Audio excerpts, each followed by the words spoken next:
ბრიტანეთის მიერ დასანქცირებული ტელეიმედის ვებგვერდები აღარ იძებნება იმედი.ჯი და იმედი ნიუზ.ჯი სავარაუდოდ ამერიკულმა სერვისის პროვაიდერმა სანქციების შემდეგ გათიშა.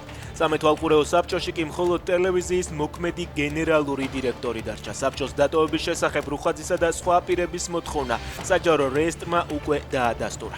რეესტრის მიხედვით დღეს დარეგისტრირდა ორი ახალი შპს სახელით იმედის მხარდამჭერები და პოსტივის მხარდამჭერები, რომლებსაც სავარაუდოდ სანქციებისგან გვერდის ასავლელად გამოიყენებენ.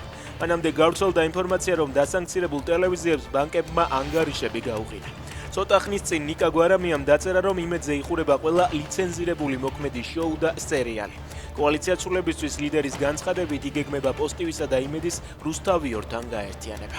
არ შევეგუებით ოკუპაციას. წითელი არმიის მიერ საქართველოს გასაბჭოებიდან 105 წლის თავზე მოქალაქეები რუსულ ოკუპაციას აპროტესტებენ. აქციის მონაწილეები ფილარმონიასთან შეიკრიბნენ და მსვლელობით პარლამენტთან მივიდნენ. დღეს უწყვეტი პროტესტის 455 დღეა. სროლა ვერის სასაფლაოზე გავრცელებული ინფორმაციით ცეცხლი ნიკო კვარაცხელიას მკვლელობის ორგანიზებისთვის ბრალდებული ძმები კაკულიების დეიდაშვილს გაუხსნეს. საპასუხო გასროლა განახორციელა გიორგი რუხაძის დაცვამაც. მთავარი დეტალების დაზუსტება შინაგან საქმეთა სამინისტროსგან ამ დრომდე ელოდება.